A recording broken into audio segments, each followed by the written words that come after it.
Attention shoppers, we've got to clean up on ILH. What the other wolves think? A true crime cleanup on ILH. Diabolical. Starting now. Oh, he's telling you that she's bats. Howdy, Holeheads. Kurt Money here, alongside my co-host, Kateline. And today we are here to talk to you about an absolute doozy. I think it's safe to say, Kateline. Am I right? Is tonight a doozy or what? It is a full-on Duesenberg. Absolutely, and here's the beautiful thing about it. This is what's wild. This is a 3-part show called The Body Next Door. Now, we're going to obviously break it down, spoiler-filled and all. I would love for you Holeheads to experience watching it. It is on BBC Select, so it's kind of like, if you've got a free trial, go for it. But we're going to talk it through here. Yeah. Right, Kate? It's an Amazon add-on. Listen, I was like, okay, I'll do the free trial just so I can watch this. And then I start looking around in there. It's cool. It has all sorts of historical stuff, tons of docs. Yeah. So I'm keeping it. I'm going to pay. Really? Yeah. Wow. Boy, BBC Select owes me a free month for this because I really strong-armed you into taking that free trial down, right? Yeah. What do you think? This is dope. Are you going to keep it? No, because I realized that I'm starting Silent Witness, which is still on the air. It started in 96. It's in its 28th season. So I'm thrilled that I love it. Okay. Sick. And they're showing nudity and F words and blood and stuff because it's like British watershed or whatever after 10p. It could be Showtime out there for all I care, right? Oh, I didn't know that. You know, British. Yeah, well, I don't know. The Brits are real prudy, or used to be, about gore and stuff. There's the video nasties list. Anyway, on an episode where we're going to talk about 3 different episodes of a TV show, not a good time for me to get sidetracked about the video nasties. Okay.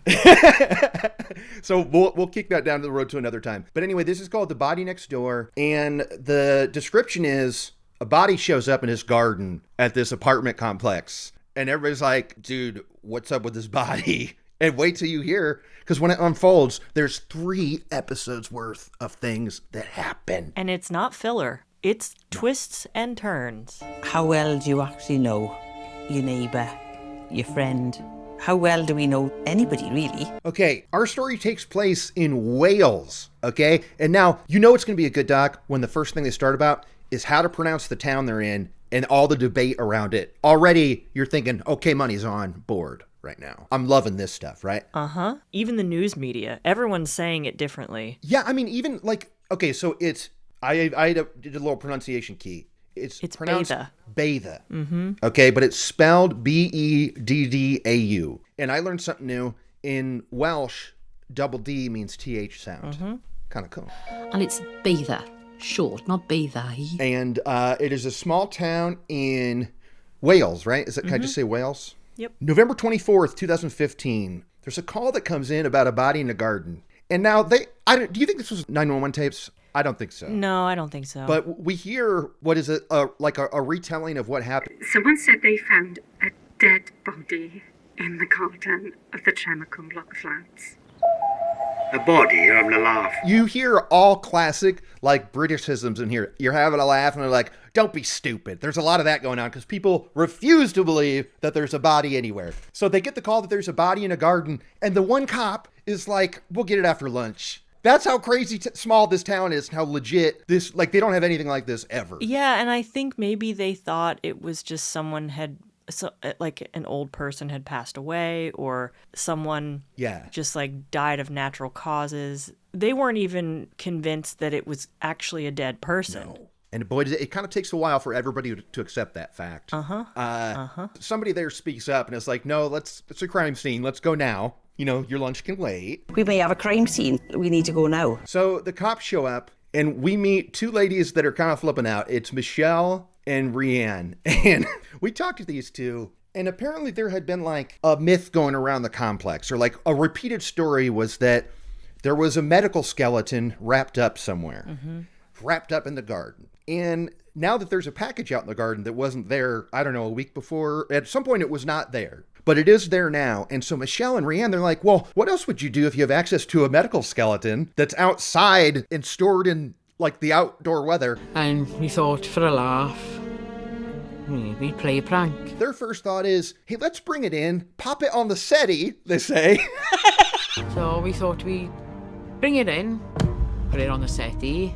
We were going to knock the ceiling for the neighbour to come down just to play a prank. A joke. Yeah. They're just funning. Oh, this, there's so much about this where I'm like, I love this for these two people, but I'm not sure I want to party with Michelle and Rhiannon. I don't know. What do you think? Do you want to come home to a skeleton on the settee? No, I don't. But it was very confusing hearing them talk about how there was rumor of this skeleton, and then all of a sudden it appears, but they had never seen it. And I guess they thought it was in the attic, but then it got moved. Yeah, well, we'll get into it. There was talk of a medical skeleton that needed to be dealt with. And now, was that a smart move? Could be. Because everybody is thinking there's a medical skeleton here. So they decide to go outside and crack into this bag. It's like a giant, it looks like it's stuffed. It's not like, you can't tell it's a freaking medical skeleton. I'll tell you that much. No, it looks like a giant pod or something. It's wrapped so much that it looks like I guess like a sarcophagus, but it's not body shaped. It's like a tube. So they get some scissors and they start cutting through, and it's like, there's a lot of layers, right? Each layer that they cut through, their hands are getting all goopy and stuff. Now, this was fun because what's up, Kate? Their hands are getting a little gloppy. Little gloppy, y'all. You damn right.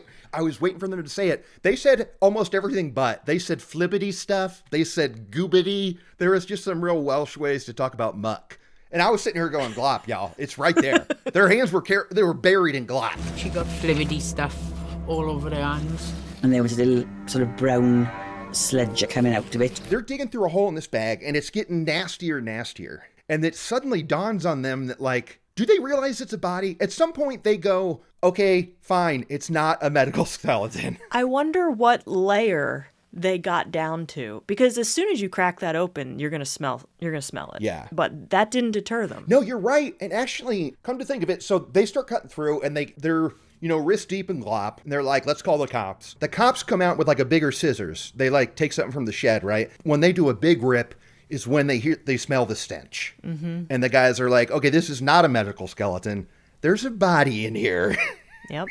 And they notice that it's been wrapped an insane amount of times. Yes. It's like 40-something layers. Yeah. There are 6 to 8 inches of insulation of stuff that's just been wrapped over itself. At one point, there's a carpet I think the skeleton is in. They talk about carpet. 6 to 8 inches. That's how thick the layers are.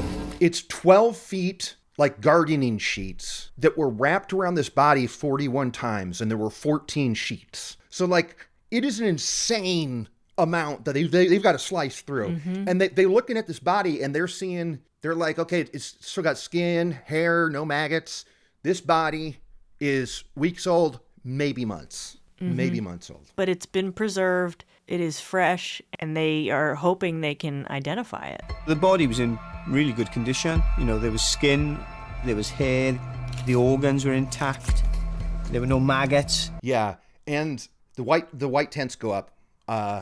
We saw some real footage of the scene. I thought it was pretty cool. Mm-hmm. And also, I think scene from in the morgue when they brought the body in, when they're in their like full bodysuits and stuff. Oh, when they're putting it on the. I couldn't tell if that was fake or not. I was suspicious. Well, and look, my rule. I thought it was a law that you had to put actual footage at the top if it's actual footage. Mm. I'm worried that's no longer a rule, and so now the filmmakers are like, it's up to you. Like, do you believe it? But maybe the rules are different in England. Could be. And actually... Sorry. Great Britain. Oh, the United Kingdom. Good, honey. But we see interrogation footage of the woman that's real. And we know that's real because we talk to her later and stuff. So there is real footage in here. Okay, so we meet Gareth Morgan, DCI. Now this is Detective Chief Inspector. I like this dude. This guy's no dingus. What do you think? What you think of old Detective Gareth here? He's no dingus, no. No. Oh, what's that? I'm just trying to think what we would call British detective, like a Scotland Yard dingus. What would we call them? Well, I don't know. I've never been faced with one, to be honest. I can't remember. I know they're out there, though. They've got to be out there. I feel like we may have discussed this, but I love that DCI is Detective Chief Inspector, but if it's just DC, it's Detective Constable. Yeah, did we discuss the hierarchy before? We did. I remember Googling it.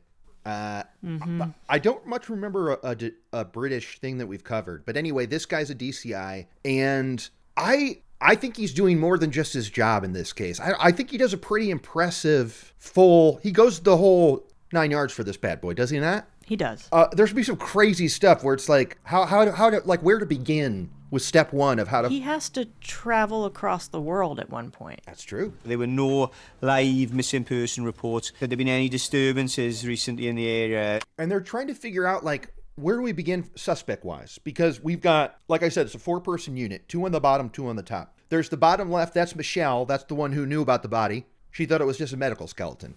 Mm-hmm. There was somebody who moved in above her that had moved in after this body was found or something. So it couldn't have been them either. Mm-hmm. The woman on the bottom right was 93 and like could not move without assistance. She's not involved here. And then the woman in the top right, she died a month ago from cancer. So who is responsible for this dead body that is most certainly not a medical skeleton? I like that they were just thinking, well, it's got to be someone who lives here. Well, they had a good theory behind that in that the gate that the body was behind was padlocked. So you either had to toss a wet-ass dead body, or you had a key, or you drug it through the inside of the apartment through the common area in the bottom. But their next step was to look at surveillance to see if they could see anybody doing any of those things that you just said. Yeah, or coming home with rolls and rolls and rolls of garden sheets. Mm-hmm. Nobody. There's nothing. Nobody. There's nothing. And that is what's cool about over there, smaller area CCTV, baby. Everywhere. It can be pretty sweet sometimes, but not in this case.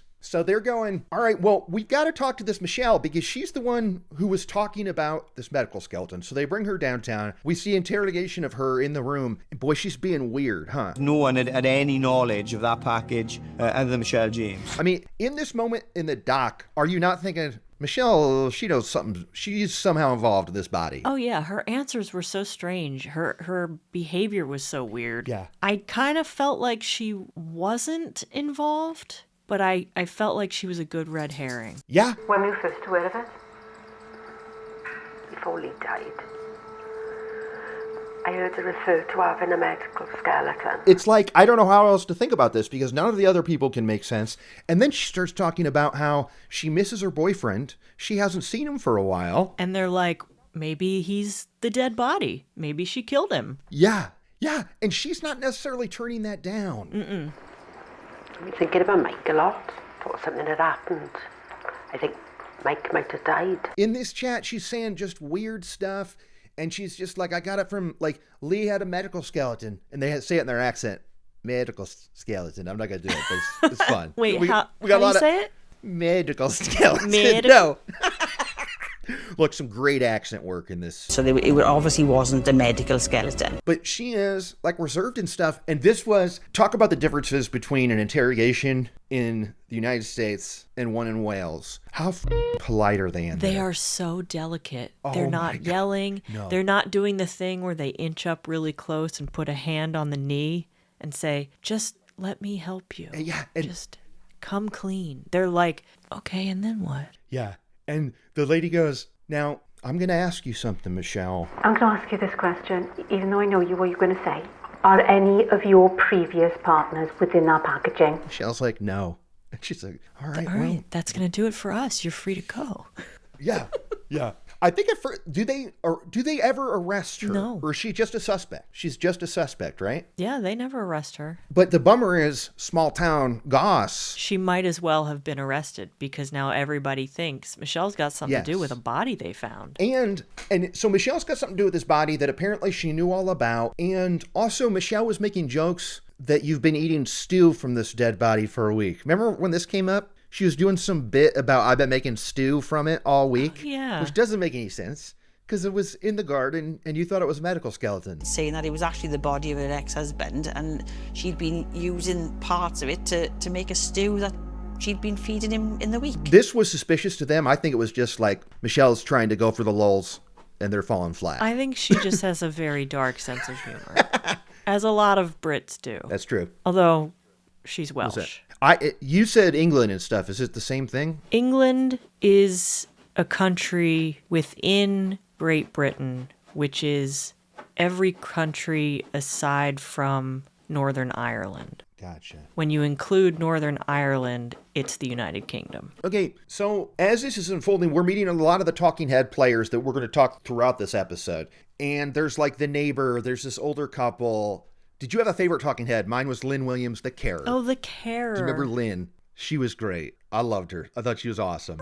Leigh was always talking about a medical skeleton. So we're watching this footage with Michelle James, and she's like, look, I shouldn't have been friends with Leigh. It's all Leigh's fault. She's talking about Leigh Sabine. That is the woman who died of cancer a month earlier. So this was her skeleton, or like right now, it's either it's Michelle's or it's this woman's, but it can't be, because she died a month ago, and this body is only weeks old.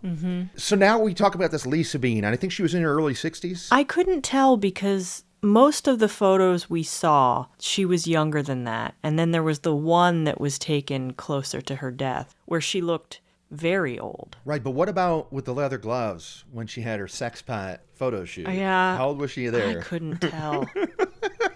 When she first turned up in labour, for a woman in her early 60s. Okay, but now we're getting the scoop on this Leigh Sabine, and boy, does she sound like a character. I mean, we're talking to the lady who owns the salon. We're talking to the pastor. We're talking to the lady who owns the pub. And what are we hearing about Leigh Sabine? Leigh Sabine, she spoke with a very posh accent. Right. But everyone was pretty sure that she was putting it on. Right. And she was telling everybody that she used to sing, what was it, cabaret? She was a cabaret singer and used to be super famous. That was her main story that she would tell people. But the thing is, you would talk to each one of these talking heads, they all had a different thought of what it was Leigh did with her life. Because it was like, she takes care of addicts. She's a librarian or something. Like, she's a cabaret singer. She's from New Zealand. No, she's not. She's from this. She's from that. Like, there's all sorts of different stories. But the main takeaway is we got to talk, when they talk to the hairdresser, and they go, like, what did you think of Leigh when she walked in? And they go, off her trolley. Oh, yeah. First impressions when she walks in, off her trolley, she was just crazy. And she gets, put the kettle on. Right? Darlings. We can't. She said darlings at the end of every sentence. It reminded me of Charlotte Tilbury. Do you know who that is? She's a British makeup artist, and she is in her own ad. Darlings, can you keep a secret? And it's always, darling, this. It's really annoying. Okay. Did she have long cigarettes and red nails? And I love this description that Mary West, the pastor, was saying that when she first met her, she's in her 60s, and she's wearing fishnet stockings under jean shorts. And she asked her what was up with that, and she said, I like to be noticed, darling. She wanted to stand out. She wanted attention from men wherever she went. Yeah, and absolutely she did. The Mary West says that when she was in the home 3 days before she died, she tried to snog the oncologist. Can you believe it? And it's like, look, she just loved attention, and she got it where she could, and there was drama with, like, other wives. There were men in and out of her apartment. Like, supposedly she was married back in the day. He left her because he's Italian. We hear that a few times. He was Italian. Yeah. And that's what Italian men do. Darling, of course. I asked her about this once, and she said, well, I like to be noticed, darling. You know what she was, Kurt? What up? Trouble. Oh, yeah. Yeah, absolutely was she trouble. When you see her coming, she's always trouble. You have to be the art, darling. These are quotes from the app. This isn't like me making that up. Don't just live art, you are art. But we're thinking now, like, okay, so is Leigh Sabine responsible for this dead body? Can't be, because when she died a month ago, she was deathly ill. Like you're saying, we saw pictures. She looked deathly ill. When they take the body to the morgue and stuff, they find out it's a middle-aged man. He's 5'6", and he died from blunt force trauma. So that means whoever did this had to hit this person over the head hard enough to kill him and then move that body. Leigh Sabine wasn't doing it. No, way too frail. Yeah, so it's like still a mystery. Who is this person? So they're looking for Michelle's ex. He turns out to be, they can't find him, and then he's living with his mother. The ex-boyfriend was clearly not the victim who was within the packaging. We're hearing all these, like, she is genuinely kooky and eccentric and stuff. Yeah, she tried to talk posh, but everybody kind of knew she was putting it on. But she would go on and on about this medical skeleton that she had that had to be put up in the attic. And she would ask anybody who would listen, can you do this for me? And they're like, no, we can't. Sorry. No. Yeah, like, even Rianne was like, she asked my son, and it's like, he had to go to work. He couldn't do it. But Lynn was like... On numerous occasions, she wanted it moved. And I would be like, oh gosh, I really haven't got time to do things like that. We're talking to the people that knew her because the cops are like, all right, we got to get a victimology on this. Like, what's the story here? And Mary West, who had spent her last days with her, held her hand when she died and everything, is telling us that she was married to a guy named John Sabine but he had left ages ago, like in the early 2000s or something, because he's Italian and whatnot. Mm-hmm. And since then, you know, she's had lovers and all this. And so they're thinking maybe this dead body is her husband. They're like, well, no, that can't be, because Mary West, she had to go file all the death certificates for this woman that she's now her like carer for. And she's like, I found her ex-husband's death certificate. He died in Essex and was buried in Essex in 2001. Mm-hmm. I said, well, it can't possibly be John Sabine because I found the record of his death. It can't be John Sabine. So now that's off the list. Who the hell is this friggin' dead body? So they decide to go up to Leigh's flat because they're like, you know, she's only been gone a month. Like, surely it's not like empty. What was the state of affairs up there, Kate, when they opened the door to Leigh Sabine's second floor flat? It had been scrubbed clean. I mean, pressure washed. I mean, this thing, top to bottom. They said that Lynn, the carer, had a cleaning company. Lynn, put this on the business card, okay? Because you got rid of all the DNA, all the fingerprints. There was nothing up there. The cops were devastated. Yeah. It's safe to say. They were like, the carpets were torn up. Mm-hmm. We deep cleaned it all, it was spotless, it was immaculate. She deep cleaned the flat, but we didn't realise that 2 weeks later it would become a potential crime scene. Oh my God. And like Mary and Lynn are like, look, we didn't know this was going to be a crime scene. So like we gave away her stuff. She didn't have any relatives that we knew of. Right. Oh my God, so crazy. She had a frog, which was a weight for a door. I had the Hoover. Rian had some jewelry. So, but while they're up there, they do find some trash. And in the trash, they find a picture of a man that had been torn to pieces. They piece this together, and it looks like a man in his mid-40s. And on the back, it says Derek. There was a photo of a man. Written on the back was Derek, the man I truly did love. Is Derek the body? Is Derek the body? So they do some digging on Derek. He died of liver disease in 2010. Uh-huh. Derek is RIP and is buried somewhere else. So it's not Derek either. What is going on? I thought it was interesting that they were dead set on connecting this body to Leigh. Well, they had no other choice, right? I mean, this is why I'm giving credit to them, because anything that was barely touching, they were like, we've got to extend this. We've got to look to this. We have to exhaust every angle, basically. Where else do you start when the body is behind a padlocked gate and stuff? Yeah. And the more they kept looking into Leigh, the more crazy directions it took them in. The first thing that the detectives find out about her way back at the beginning is that she was in the newspaper 16 years earlier. She had moved to this complex in 97, and later on, after her husband had left her, it says, she had taken care of the garden. This garden was like her baby, right? Uh-huh. Where the body was found. Yeah, and we see pictures of her talking about how she'd rather be gardening on her knees than in front of the telly, and I'm like, don't you dare talk badly about the telly. Yeah, Leigh. don't think you're better than everybody. When I first arrived 16 years ago, nobody was doing anything in the garden. It looked pathetic and neglected. So the show is broken up into 3 episodes. So Act 1 is the body.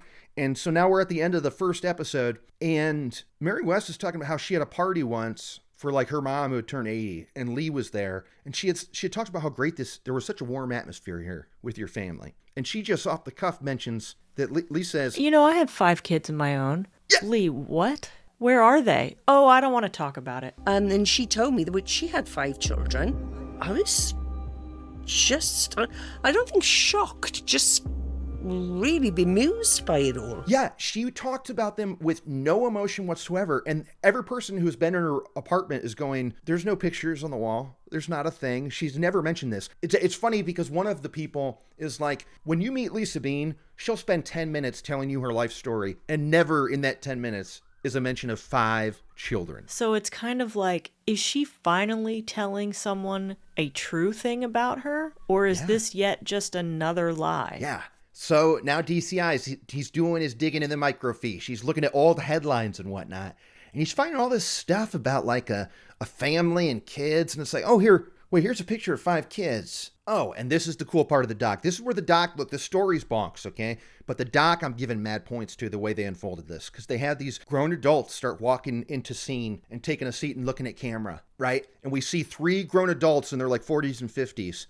These are 3 of the 5 children of Leigh Sabine, and they all agree, oh yeah, our mother could commit murder. Easy peasy. She's totally capable of that. I have no doubt my mother was capable of murder. Yeah, and that's, boom, episode 1 ends when we meet the kids and they're like, oh, she's a killer. And I'm like, what? And they have New Zealand accents. They sure do. They really do. These are, this is what I like to call Flight of the Conchord accents, correct? They're New Zealanders. Yes, they are Kiwi accents. Fleetwood Mac situation. Mind you, they did make some of their best music back then. Rumours? No, that's all true. You know, that whole angle reminded me of my neighbor who I had known for years, and then one night she said to me, I have 5 kids. Uh-oh. And my husband and I were like, what? Turns out she donated her eggs. Okay. And she has 5 kids out there that she's never met. Oh, I see. Okay. Yep. Yeah. But so she got told that her eggs were used. Is that how it works? You get told when every time an egg is used and used successfully. Gotcha. All right, episode 2, they call Act 2, The Secret. This opens with one of the kids, Jane Sabine. And her first words are, yeah, my mother is a heartless, evil bitch. Dude. We're talking about Leigh Sabine here. This kook grandma that we're talking about with red nails and cigarettes and dolling this and dolling that. That's who we're talking about right now. My mother was a nasty, horrible, heartless bitch. And I'm like, hell yeah. Hell yeah. They hate her. And you could feel it on screen. You're like, oh, I can't wait. Mm-hmm. I can't wait to see why. Okay, so Mary West had told the cops about these kids. The first one they get a hold of is Leigh Sabine. She was the youngest. And she's like, yeah, I haven't talked to my mother in a long time. And you could tell that the doc pressed him to say, how long? And she's like, oh, a long time. I hadn't seen my mother in, a long time. Like, a long time. And now, unlike in our Datelines where they think 3 weeks is a long time, from the last time they slept with their paramour, this was like 20 years ago she talked to this woman. It's crazy. So we hear about growing up with Leigh Sabine, his mom. We're talking to Steve, old Steve Sabine. What do you think about this poor guy, Kate? I mean, I felt bad for all 3 of these Sabines. Yeah. Well, it was interesting because they didn't pronounce it Sabine. They pronounced it Sabine, which is how it's spelled. I think she was trying to pronounce it like a classier French sounding way. Right. Yeah. But it's Sabine. Okay. And okay, you seem dead set. I mean, how can you say that? Well, I don't think, because Sabine and Sabine, neither of those are Italian. And she's going on and on about her husband, John, is Italian. And that's not an Italian name. All right. And she's trying to make it sound French. It's just all of it sounds crafted. You know what? You got me there. All this is taking place in 2015, but now we see a title card. Auckland, New Zealand, 1969. And we hear from Stephen about how it was great growing up at first. And he has fond memories of of swimming in the river with his dad. And we hear from Jane, and she's like, I remember going on a walk on my dad's shoulders, and he said he loved me, and it was wonderful. And this is what he said. And he would go to nightclubs and hang out backstage while his mom, Leigh, was up there singing cabaret or whatever. And he said these times were the happy chappy times, but it didn't last long. It's pretty happy chappy at that point. So one day in 1969, one thing we got to deal with. Okay, here are the kids. Leanne, Jane, Stephen, Marty, and Susan. Now, you don't know Susan because this doc never says the name of the oldest kid. I know it from other articles I read. So what's going on here? Do you think Susan did not want to participate in this documentary? I do. Yeah. And it was like the other Osborne sister thing where it's like in the contract, you cannot say Susan in here. Yeah. Okay. I think Amy Osborne did it right. She never appeared. I didn't know that was her name. And nobody, perfect, she can right? live anonymously. No one knows what she looks like. I mean, you can Google her and there are photos, but you wouldn't recognize her. And I think Susan, we'll get into it, but I think she probably faced the most abuse and doesn't want to have anything to do with this. Or, well, I don't know if she's faced the most. I don't know if I agree with that because I feel like when she was an adult, it sounded like, well, we'll get into it. Point is, Susan's not in this doc and we're not going to talk about her, but there is an older one. But so the kids that we're dealing with, one day in 1969, they all pack for a trip. They think they're going on a trip. They pile in a taxi. The kids are 7, 5, 4, and 1. And they get dropped. They get dropped off at like this big white building. It's a home or something. And the parents say, we'll be back in a few days. And so those kids They stay at this place, which is an orphanage or something, right? It's Like some kind of home for children, yeah. So they think their parents are gone for a day or two. Well, day 3 happens. They're out there at the fence. A car comes around the corner. They're going, there's mom and dad. No, it wasn't. They're doing this every day for years. Mm-hmm. They literally never came back. Their parents left them there. Yeah. We used to think that every plane, every taxi carried our parents, you know. Every day you'd be looking, oh, they're coming. But they just never did. They never came back. This was wild because it was such a story at this point in New Zealand in 1969. I mean, it kind of feels, I don't know if it would make the paper today, parents leaving their kids. I guess it's kind of crazy because it's... The rules are different now. Okay. I mean, it doesn't take much to get child services called on parents and then parents getting in trouble for things like child abandonment. Right. But so these kids get abandoned and for 18 months, the parents, Leigh and John Sabine, are on the run and authorities are straight up looking for them. And like we see the headlines where it's like orphans stranded or whatever, like mom leaves kids. And of course the kids at this point think it's because they did something wrong. All the classic super sad kid happens in here, y'all. Yeah. There's a lot of sad kid stuff in here where it's like, it wasn't your fault. It wasn't. I'm glad that when my parents got divorced, I knew. I was like 9, but I knew that it wasn't my fault. You did? Yeah. Yeah, right on. And yeah, I mean, I was 18 when it happened. I definitely knew. Oh, I didn't realize you were so old. Maybe I was 17, but yeah. I used to believe we had done something wrong to upset them and they'd gone. And the authorities, they finally track him down in Perth, Australia, and they realized that they were so on the run, they were using aliases. They're like, it's Lee Martin, it's Lee Jones, it's Lee this. How frustrating was it to see these headlines where it was like, I wanted them to have a better life, says mom. Right? Yeah. And we find out that old Leigh Sabine and her husband John were on the run because Leigh wanted to be a cabaret singer. That was more important to her than her 5 children. She was saying stuff that, like, I want to leave them so that they can have a better life with somebody else who cares for them. And that's when Steven goes, bullshit. Bullshit. Mm-hmm. That's bullshit. Like, he just gets real pissed and stuff. That's just bullshit. There's nothing else to say on that. It's just crap. And this is also the point where we learn that she was actually a terrible cabaret singer. So it did not work out for her. Well, yeah. Yeah, I mean, she's trying to make it and she does not. But even though they found the parents, hey, the parents didn't come back and say, you got us. We're ready to be parents. What they do, Kate? They stayed on the run. They're like, we can't take care of them. They did not come back for the kids. Like, these kids were raised in the system, house to house to house, getting abused sexually, physically. Like, they didn't... And they weren't always together. No. So, I mean, this happens for their entire childhoods. Yeah, it's like 8 years. Well, I mean, it might be 15, right? Because it's 84 when they come back. Right? Yes. Okay. So what's cool about this doc, we're hearing this insane story about these awful parents, and we're kind of bouncing back and forth, and I like how slowly the DCI guy, the detective's like, and you start to learn that Leigh is not this like carefree individual. She's actually pretty selfish and was pretty cold-hearted. And the realization of like, oh, it turns out Leigh was a monster. Leigh Sabine, despite giving the persona of a cabaret singer, someone who loved to tell a story, had a real selfish side, a dark side. You know, a mother who was able to abandon her 5 children. While they're doing all this digging, the forensic team, hey, this forensic lady is kind of hot, huh? Wasn't the forensic lady kind of a babe? Oh, you thought so, huh? You didn't think so? What's up? I don't remember her. Okay, well, I'll hit you with a pic later. But they're dealing with the fact of like, they're tasked with looking for fingerprints on these sheets. Now, let's review. There are 14 12-foot garden sheets wrapped 41 times, like airtight around this.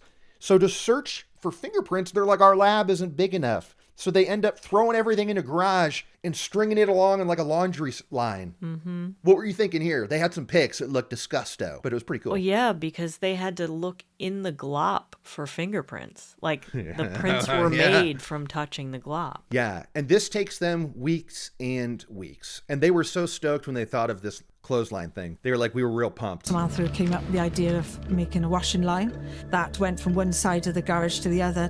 Best idea ever. I thought they were going to go airplane hanger. Ah. And what, in Beta? In Betha? Yeah. What do you think? You think there's a hangar in Betha? I don't think so.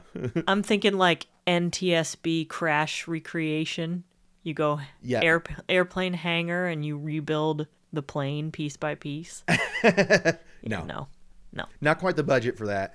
Mm-mm. So they are careful about this. They go over it. And just like in the friggin' apartment, they don't find a damn thing. Not a single fingerprint. The ones we found that looked like fingerprints turned out not to be. They even find something in the glue, like the glop had gotten in like residue of duct tape. And they're like, bingo, this is a fingerprint. Wrong. Not a fingerprint. So like, was this like a master killer or something? Because everything is like working. They're thinking, surely it cannot be this cancer woman asshole lady, Leigh Sabine. No. This has to be like a contract killer or something. The most significant find was a piece of hair.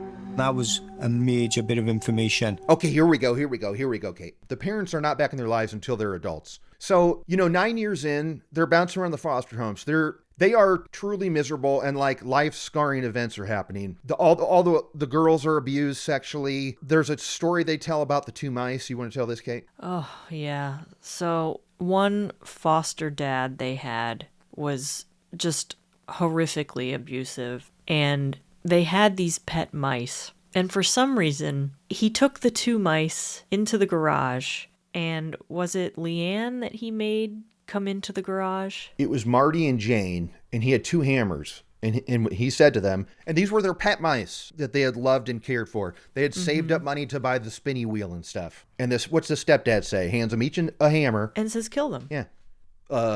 Why? And she doesn't do it. No. Marty, bless him. I don't know if he was 10 at this point or something, but he did it to both. He did it for his sister. Yeah, he killed both of them. And he knew that if he didn't, the consequences would be worse. Yeah, that sucks. Mm-hmm. And it was for no reason. It was just No. another one of his mind games. Yeah, that's pretty twisted. And the fact that they like loved and cared for him. It's not like, hey, I caught a rat in the garage and you have to kill it to be a man or something. It's like, Which hey, would still be horrifying. oh yeah, that's still evil. But this is, it's just one of many horrible things that happen to these poor kids. And he gave us a hammer each. And he said, now, kill him. So we're into the 80s, and a few of the kids are growing up. We meet Jodine. This is the ex of Marty Sabine. We don't meet him, we just hear about him. The only brother we talk to is Steven. But I love Jodine. She talks about how Marty was the love of her life. Mm-hmm. What, did you like her vibe? Tell us about her. Yeah, they were cute teenagers in love. I mean, they were a little older than that, but Yeah. it was young love, and they were just, she was so happy. So she's dating Marty, and we're seeing pics of Marty, and he's a great dude. There's a picture of him with a cat. This is the guy that had to hammer the mice earlier. But after about 2 years of dating him, Marty comes home and was like, hey, I just got a call from my dad. And Jodine's like, what? Because at this point, they've never talked to their parents since 1969 or whatever. Like they've been off on the run trying to be cabaret singers. Their dad's like, hey, we want to be in your life again. What do you think? We're going to come back and you can all move in with us. Okay? And Marty This is 84. over the moon. He's so stoked. Marty is so excited, and one by one, these kids that we talk to all move back in. They're all like, we finally get to have a family again. And I'm right? thinking, no, girl. Fool me once. Yeah. Like, yeah. I would be so angry, even though they're remembering their younger years and how it was peaceful and nice with their parents, and they're thinking about all the abuse they've suffered in the system. It's like, yeah, we want to go back to that. This is great. But they're all just forgetting that they were abandoned. I think it's like what outweighed the abandonment is the fact that they were so miserable in the foster care system. Because when it's about to hit the fan again, the boys are a broken record. The only thing they can say to defend it is, it's better to have your family than a foster family. Yeah. Good thing is that you're living with your parents, not relying on foster parents or anything, which they never really treated you the same as their own kids. And it's like, dude, this is heartbreaking. Heartbreaking. So, but look, everybody moves in, and for a week or two, things are great. Leigh Sabine, for whatever reason, she didn't want to be a mom to 5 kids, but she's waking up at 4 a.m. to make dinner. This was a fun thing, and she'd have a glass of wine in one hand and a cigarette in the other. And I used to think, I hope that ash doesn't fall in the food. So it's 84. They all move into a house together in New Zealand, and it's great for about a week or two. Everybody's loving it. But Jane, the one who was told to smash the mice, and she's one of the girls that was abused, she wants answers, right? I mean, Jane's got the right idea here. Yeah. She's the only one who's like, no. And she even points out in the doc, we're talking to Jane, and she's like, if I could have just heard the word sorry, it would have been a beginning. She's just like, hey, Mom, why'd you do this? And old Lee's answer. And she quite bluntly said, oh, I don't feel we owe you an explanation. And I'm sitting there thinking, what the... I don't know what they expected. What? You cuckoo bananas, crazy lady. You don't... If you don't want to have kids, don't have them. Yeah. And so Jane still isn't having it. And Jane writes what I think is a beautiful poem, and we hear it. I cannot explain Mr. Wolf's charm, for although he is gentle, I know he means harm. Jane writes a poem, which is, again, I'm getting chills thinking about these poor kids and the way that they're trying to connect with their sociopath mother. And the poem is about like the big bad wolf taking her in and pretending to be a good guy, and then it's not a good guy thing. And her whole thing is, I don't want to hear it. Okay? And the next day, Leigh and John up and decide, well, we're going to learn this is a big Leigh thing. John is along for the ride. He's fucking, right? Yeah, like he's kind of a pushover. It was all her idea, and he was just going along with it. And so Leigh is like, yeah, you know what? I don't want this. Jane, get out of here. Leanne, you get out too. But not the boys. The boys are allowed to stay. But it's happening again that they're getting kicked out. And these boys, both these boys are like their dad. They're kind of a pushover, so sweet. They're like, we'll do whatever it takes to toe the line for a family dynamic. Now, they were living in halfway houses and homeless shelters. They're in their early 20s and stuff. So like they're not crazy about the idea of moving out either. Right. They're also just desperate for some sense of normalcy. Yeah. So, but Leigh and Jane, they're on the warpath. Okay. So what do? They go to a local news station, and Jane's got an idea.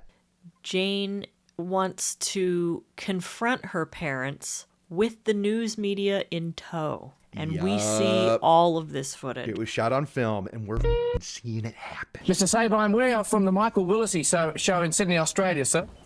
Mr. Sabine. Please, sir, on the way. Mr. Sabine, we only want to have a chat to you, sir. You are doing it, I'm sorry. Well, then we'll turn the cameras off, sir. You but me and Leanne, and that's because you hurt us. And her dad, this is really the only time we get a good look at John. Yeah. And he is we hear him. He's a meek, timid little man. Coke bottle glasses. And he is just almost a victim of Leigh also. Like, he's just... You can tell he feels awful about it, but he also is like so wrapped around her finger that there's nothing he can do. And we can't stress enough that when we say the cameras were there and we saw the footage, I mean, this is like a parody of a salacious, hard-hitting news program show where we're seeing a guy with a microphone outside of a door going, hello, this is so-and-so news here. We're just trying to get some answers, right? I mean, it looks fake. When they started playing this stuff, I was like, what is that? Did they recreate that? No, dude. This was real from a real New Zealand show. Don't you understand? Probably I would have done. No, you wouldn't. Yes, we would. We stood at the door. I to get a reconciliation. Why? Why did you call us mental retards and hearing? They shut the door in the girl's face, so she what happens? Climbs in the window. Yes! And opens the door from the inside and lets the camera crew in. So good. Right? And I'm loving this. And we're seeing footage of Jane bust in through the window. Yeah. So when I climbed through the window, I opened the door. That allowed the film crew into the house. They just kept filming the whole time. Yeah, and she just crawls in there, lets them in, and then we hear them screaming at each other. Like the sons and the dad are trying to get the camera out. We see flashes of Leigh, like we're seeing her face, right? We're seeing her. Oh, yeah. And we hear screaming and stuff. It turned into a screaming match. Will you please put up the house? I'll tell the police. So anyway. My mother saying, who are you? You're not even my daughter. Go away. And then we're told by Jane in current day, what does Jane do to old Leigh that gets her arrested, frankly? She assaults her. Punches her square in the face. God, I wish that was on cam. She deserves it. You hear her scream. Wouldn't you have loved to see that connect? Oh, yeah. Jane's fist to Leigh's face. Oh. It got heated and I threw a punch that connected with my mother. So they call the cops Leigh calls the cops on her kids, and friggin' Jane gets arrested for assault and stuff. We see her in the back of the cop car being driven away. Worth it. Here's the part, I mean, so much of this makes me upset about Leigh Sabine, but there is a part where the news team is talking to her on the sidewalk. Yeah. And they go, "Are these your daughters?" And she says, "I've answered this before. They're not my kids." Are you their mother? No, I'm not their mother, and I've answered that one before. You. What about that, Kate? The nerve. The nerve. How did she think that was going to come across in the public eye? I think it's because it was so pre-internet. Like, this was what we talk about where it was easy to get away with crimes. Like, if you just lied long enough, like it was hard to prove it. There's not DNA and stuff. Like, what would prove that she was their parents? Right. Like, nothing. And so she's just like, "No, they're not my kids, and I'm tired of answering that question." Meanwhile, their brothers are still in the house going like, "Come on, it's a family. Like, it's better than the foster family." Yeah. Good thing is that you're living with your parents, not relying on foster parents or anything. It's just good to have your own parents. And so this is brutal, and we see Jane coming out of lockup, and they're like, "What are you going to do now?" And she's like, "I don't know. I guess we have each other." I mean, this is super sad. Yeah, super it's so duper sad. So what are you going to do now? Just carry on my life just with me and Jane. They don't want us to. It's hard luck for us. And then it gets worse where Jane's not having it. And she actually she wants to charge her parents with neglect. Child neglect and abandonment. Yeah. And if this happened now, absolutely. And they would be charged and arrested and throw away the key. But do you think, but the problem was the brothers stayed with them, and that's why they finally drop it. They're like, New Zealand's like, "No, it doesn't count because it's not bad because there's still kids living there." But what I don't get is why it didn't happen 20 years ago when they abandoned them. Great cue, Kate. Great question. Oh, and when they would tell their foster parents, "Our parents are going to come to us one day," and the parents would be, again, like bad parents in a Roald Dahl book would be like, "Your parents don't love you." Oh my God. Right? It's so Matilda. Yeah, it is. It straight up is Matilda, where it's like, they don't love you. Nobody wants you. We're stuck with you. We don't want you either. Listen, you little wiseacre. I'm smart, you're dumb. I'm big, you're little. I'm right, you're wrong. And there's nothing you can do about it. Oh, God. Okay, so Jane presses charges, but because these brothers are living there, the charges are dropped. And these brothers, they're so mad, they get their own news team. And we see an interview in the kitchen with these two brothers. And Marty's one of them, and one of them is Steven, the one that we're talking to. Yappy chappy. And you could tell it's Steven. He was also assaulting the cameras, going, "How would you like me to up your life, buddy?" Remember when he's yelling at the cameraman? Like, "Get this camera out of my face." You can do me for assault, but if that cameras don't stop, I'll go down your fucking throat. Hold on, mate. It's a puppet. I was angry, all right. Would you like your fucking family destroyed, buddy? And this is the saddest part, because the only thing they can say is, "Well, it's better to have your family." Like, this is where their argument is. The news footage is going, and they can't forgive their sisters for breaking them up. I'm like, you're mad at your sisters? I know. But they say they cannot forgive their two younger sisters for going public about their parents' return. Yeah, it was the boys against the girls. I don't know, we seem to get along with them more. And now, when we're talking to Steven, present day, he's like, "Yeah, that was my bad." Yeah. But when you're young, it's all emotion. Okay, here's the good thing, though, is that the press is fed up with this. So even though the charges couldn't happen, there's finally a swell of support where the public wants blood, where they're like, "You guys suck as parents. What's going on?" And so this is where they decide they're going to friggin' bounce again. They're out of there. Now, before they leave, this was cool. We cut back to present day. And DCI Detective Gareth is talking about how they had found a single hair in the body package, like wrapped in those 41 layers. No fingerprints, but they did find a single hair. And they're like, "We need to get," it sounds like this is Leigh Sabine, especially based on her history. She sounds like an evil monster. "But we got to get her DNA. But she died a month ago, like she's buried or cremated or whatever. But because she had cancer, the hospital still had like blood tissue samples and stuff." And so the DCI gets some of that stuff, sends that into the lab, comes back. It's a match on the hair. And we were lucky that when that sample did actually come back, it was a positive match for Leigh Sabine. So now this is absolutely their main suspect. This woman who died from cancer 30 days ago. Yeah. So that's friggin' bonks. They do not understand how that can happen.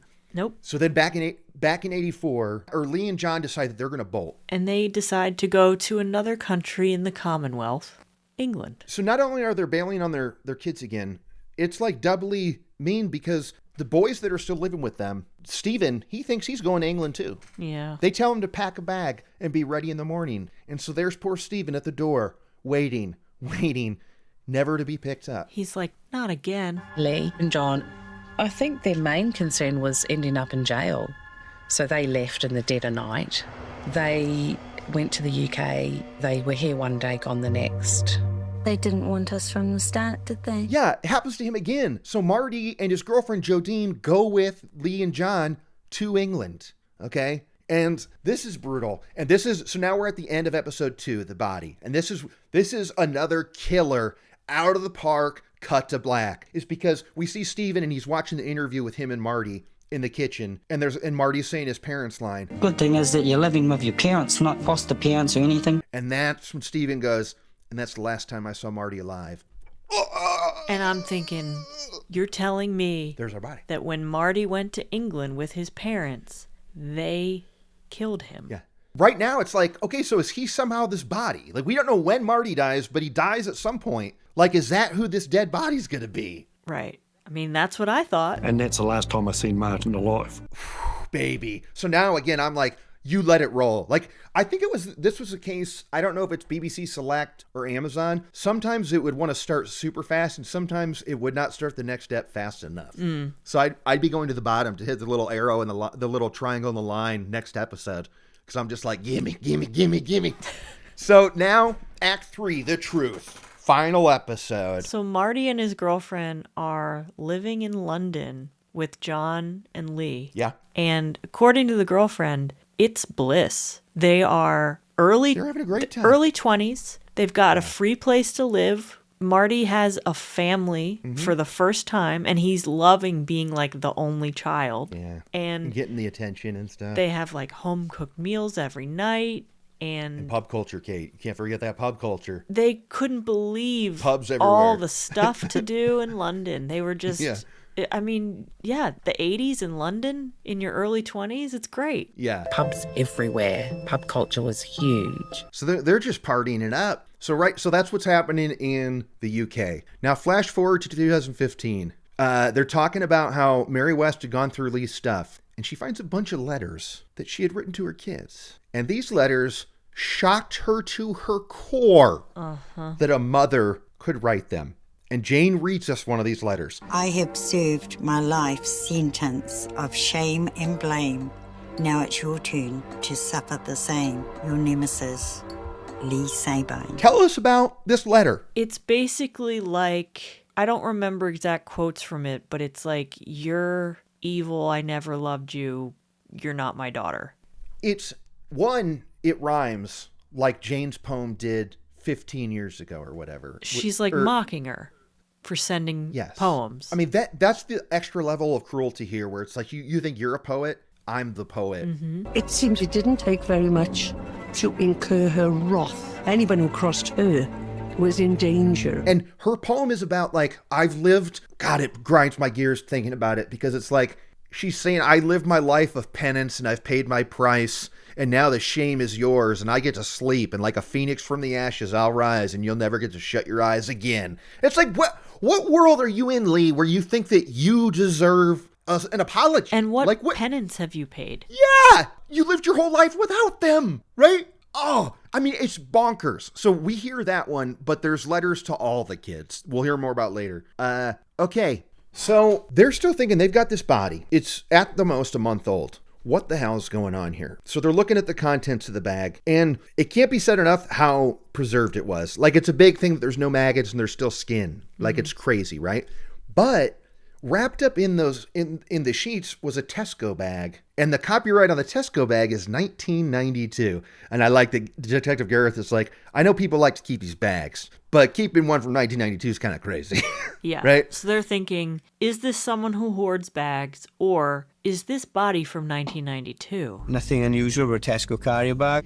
Only this one had a barcode on it, and the date on that barcode was 1992, which was a significant time away from 2015. Yeah, and then they look at the tag on because the body was in like some old school full body PJs, right? Like pinstripe PJs, and they contact this company and they're like, oh, that model of PJ was discontinued in the early 90s. Now again, someone could just be wearing vintage PJs. Yeah, but so now they're thinking, okay, maybe this body's not a month old. Maybe it's 20 years old. Like, it's like, what? I didn't know this was physically possible. No. Did you? No, because it would have to have been like frozen. Well, like the air was sucked out of it and stuff. Like I don't vacuum the sealed. body. Yeah, like the mummification that she did of this is insane because apparently, okay, I wanted, you know what I wanted, Kate?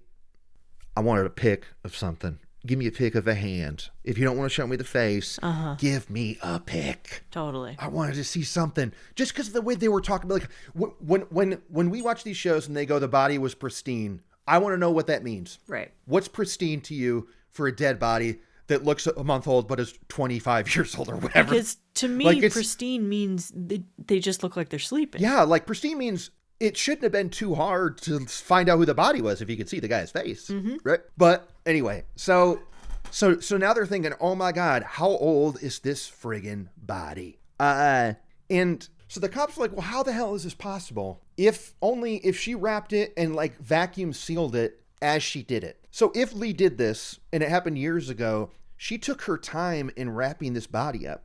And the detective is talking to Lynn, the carer, and is like, so she must have like had something to vacuum seal it. And Lynn's like, oh, her Hoover. I took her Hoover. It's in my car right now. Do you want it? Insane. This is crazy. So that's probably the vacuum she used to do this. Yeah.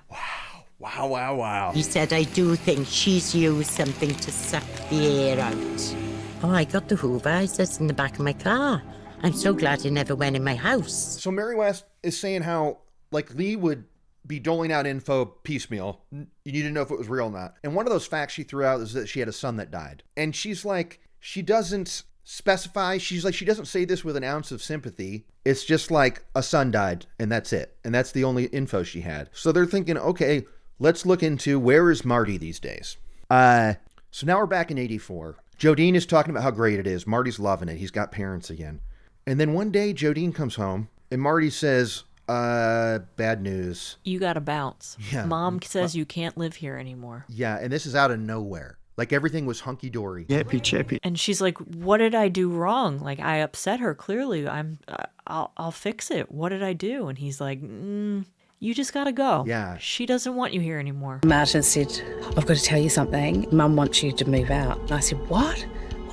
And he said, Mum doesn't want you here anymore. And I said, oh my God. And so, I mean, look, I'm mad at Marty for lying to his brother and stuff, but at least he left with Jodine at this point. Like he has it out with his parents and he's screaming at him and Jodine is hearing this.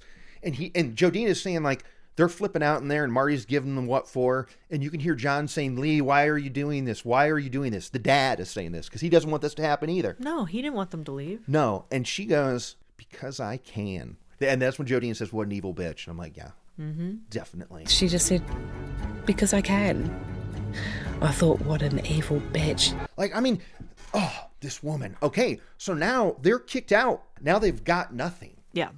And they have to just go back to New Zealand. They go back to New Zealand and Marty keeps drinking. And obviously this crushes him that his parents have done this to him yet again. The drinking takes over. He's miserable. They eventually break up. And then 5-7 years later, Marty kills himself. And so now this is a super bummer because one, R.I.P. Marty, but two, it means Marty's not the body in the bag. He's not the body in the bag. So what the is happening? Okay. Jane, one of the daughters, was saying that she got a call from Leigh one day when she was older, and Leigh was like, 2 coppers came by and told me my son was dead. And Jane's like, yeah, Marty killed himself. And do you remember what Leigh's response was? Why on earth would he do something like that? Gee, I don't know, Mom. Maybe because you're the worst. Maybe it's all because of you. And she said, oh, but why would he do that? I was just speechless. It's like, what the fuck, lady? It's like, because of you.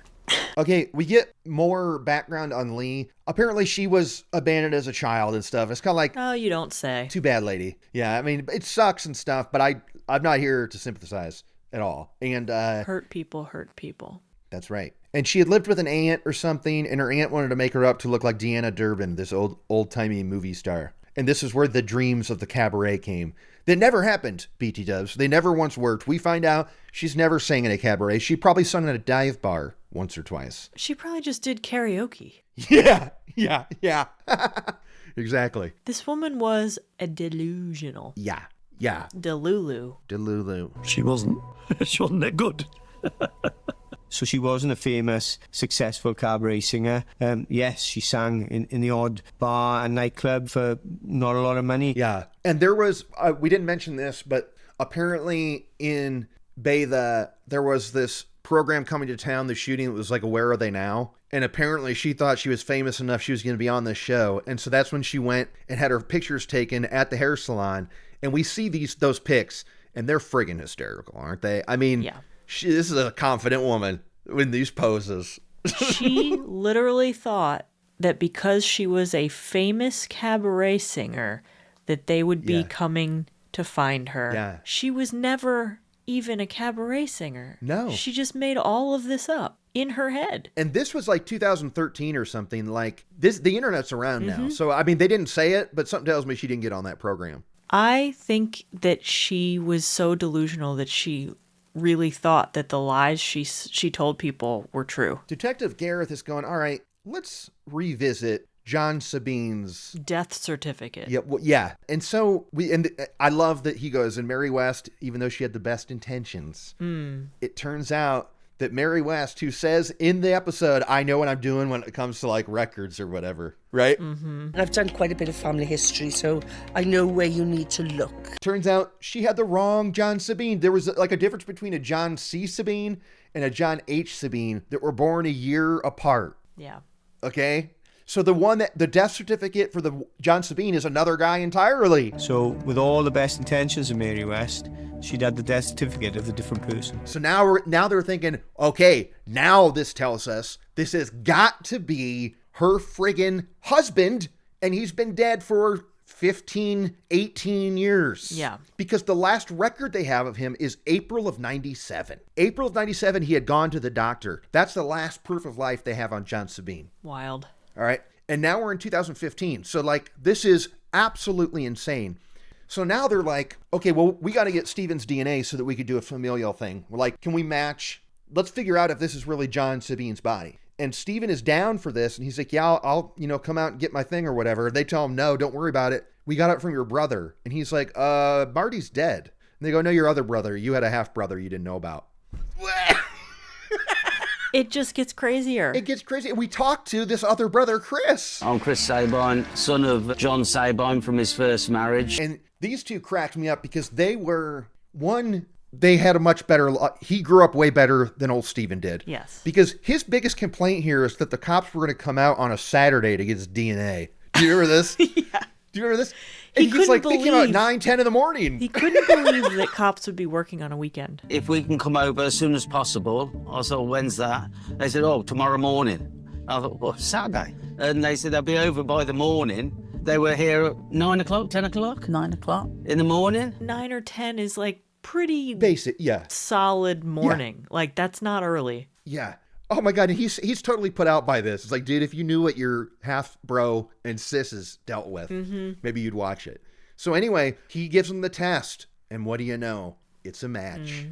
This is the body of John Sabine. It's been in her apartment for 18 years. Now, we don't know when it made its way to the garden. We don't know when that happened or how. No, but then we hear from those friends that used to go over there for dinners. Yes. And they say, her apartment did kind of smell weird. And we just thought she was always cooking curry. And then the other one goes, yeah, I eat a lot of curry. Yeah. That wasn't curry. Yeah. That's decomp. That's decomp, baby. I used to say, Mum, I cook curry. It doesn't smell like that. It was a putrid smell. So this means that, like, over time, she kept wrapping this body to get rid of the smell. Now, eventually, it decomps entirely and goes away, or in this case, it doesn't decomp. It gets vacuum sealed and nothing happens to it. So eventually the smell, I guess, does go, like she eventually blocks it successfully, right? Mm-hmm. Okay, and now they're thinking, okay, but why and how did he die? And we hear this recording of Valerie, which was an old friend of Leigh, and we hear a story that Leigh drops a bomb one day mid-convo and is just like, yeah, I killed John, right? I killed him. And she's like, what? What? She's like, yeah, I knocked him over the head with this stone frog. He was bugging me. She said, I've killed him. I said, but she said, yeah, I've killed him.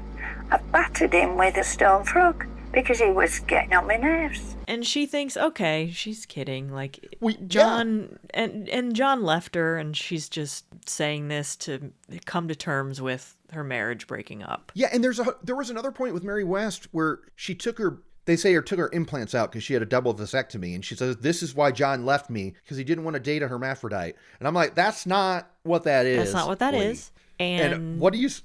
No. Yeah. So when she says, I hit him over the head with a stone frog, it's kind of like, surely, sure. Uh-huh. Right? Like, we're not buying any of this. But then they're remembering the story of hearing about when Leigh's place was broken down, when the carrier had come over to clean it out, and they had dispersed all her stuff. Rianne got some jewelry. Lynn got the Hoover. Michelle got a stone frog to prop a door open. There it is. A frog doorstop. Yes. And now they've been teasing this. Now, at what point, Kate, did you think this is going to come back? It was the second time they mentioned the stone frog in episode 2. I was like, this is the murder. This is going to be something later. Yeah, I thought, right? Yeah, there's going to be evidence on there that's going to come back. But now here we are. It's like we're back at the beginning, because who has the stone frog?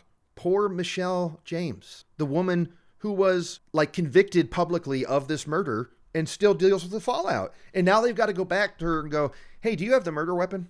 We know you found the body. Uh-huh. Do you have the murder weapon too?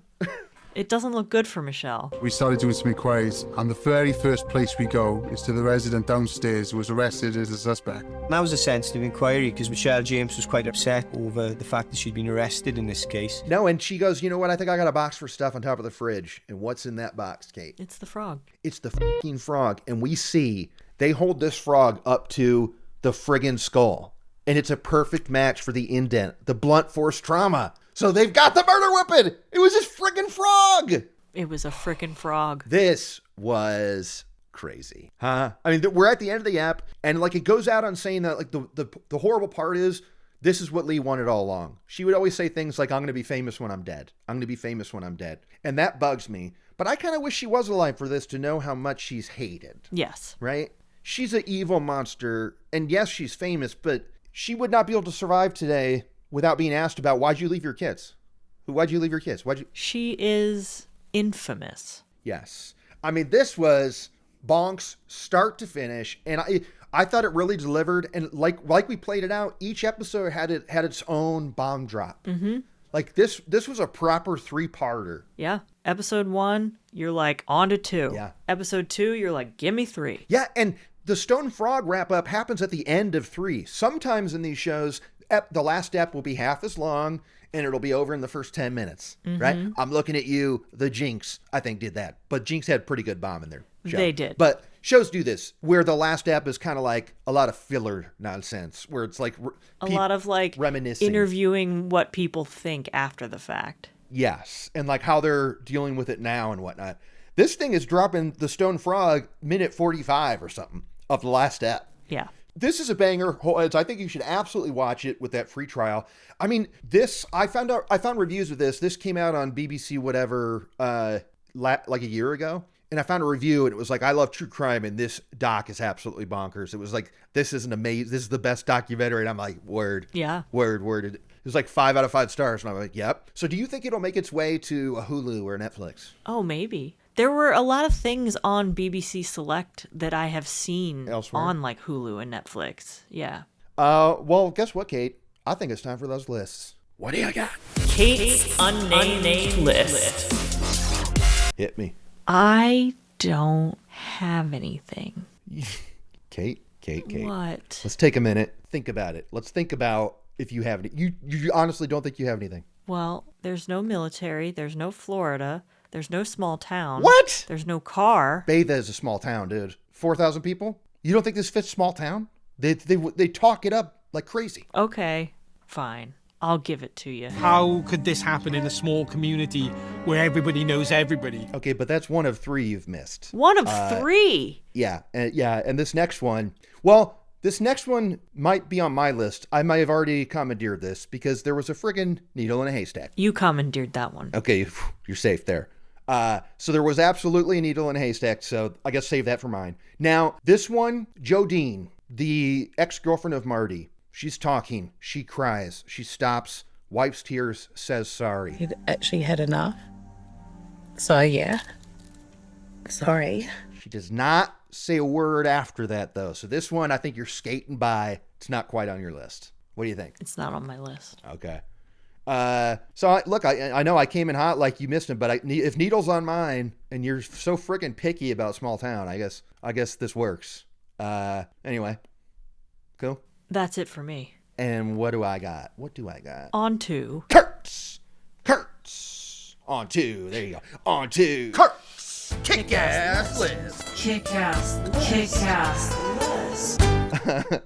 Well, needle in a haystack, absolutely. It is like finding a needle in a haystack. That was a boom. And then I've got and just the Hollywood stuff of her being dressed up like Deanna Durbin and stuff is on my list. And I found they played a clip of a Deanna Durbin movie. Modelled her appearance on the singer Deanna Durbin. I wanted to look nice my first time out in Vienna. Oh, well, looks very nice. Very, very pretty. And I believe it was 1940s Spring Parade. Okay. So that's pretty sweet. So that's going to do it. I mean, I'm exhausted talking about this, but I thought this was a banger app. Kate, I'm so pumped that you felt the same way. Oh, yeah. I was so excited when you were like, you're right, this is a good one to do. I was like... It just kept going. Yeah. All right. Well, you got anything else, Kate? There were as many layers to this as there were to the wrapping used... The glop. to conceal the smell of the body. Yes, absolutely.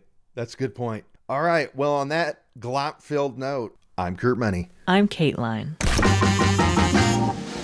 I'm smart, you're dumb.